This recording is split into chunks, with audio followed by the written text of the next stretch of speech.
উত্তরবঙ্গে ইতিমধ্যে প্রবেশ করেছে বর্ষা, আর কয়েকদিনের মধ্যেই ফুলে ফেপে উঠতে শুরু করেছে নদী নালা। আর এই পরিস্থিতিতে তিস্তার বাঁধ ক্ষতিগ্রস্ত হওয়ায় আতঙ্কে জলপাইগুড়ির বাসিন্দারা।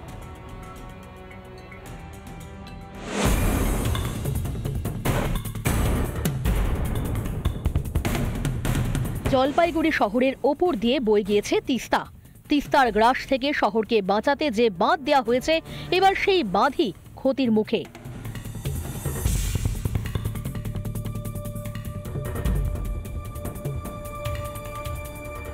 রেনকাট কিন্তু এই রাস্তায় আরও একাধিক রয়েছে এবং এরপরে কি হয় এবং এটা কত তাড়াতাড়ি ছাড়া হয়, কারণ বর্ষা এখনও অনেক বাকি, সবে বর্ষা শুরু হয়েছে। এই পাশেই রয়েছে তিস্তা এবং এই তিস্তার জলেই কিন্তু এই এলাকা প্রতি বছর প্লাবিত হয়। এখন এই জল যদি এই মূল বাঁধ ভেদ করে শহরের দিকে ঢুকতে থাকে তাহলে কিন্তু একটা ভয়াবহ পরিস্থিতি হতেই পারে। বর্ষাকালে নদীতে জল বাড়লে যে কোনো মুহূর্তে ঘটতে পারে বড়সড় দুর্ঘটনা।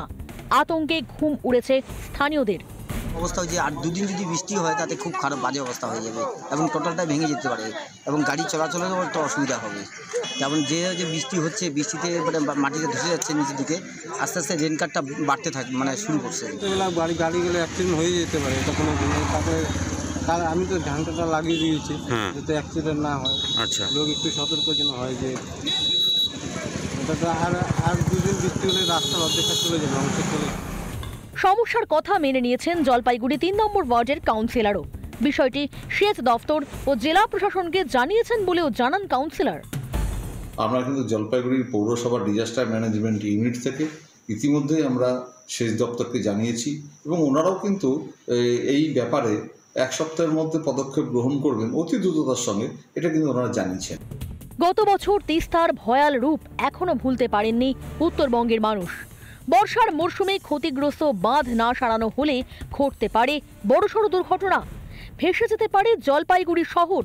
প্রশাসনের হস্তক্ষেপে আশ্বাস তো মিলল, কিন্তু কাজের কাজ কি আদৌ হবে? জলপাইগুড়ি থেকে সুবীর এসের রিপোর্ট, রিপাবলিক বাংলা।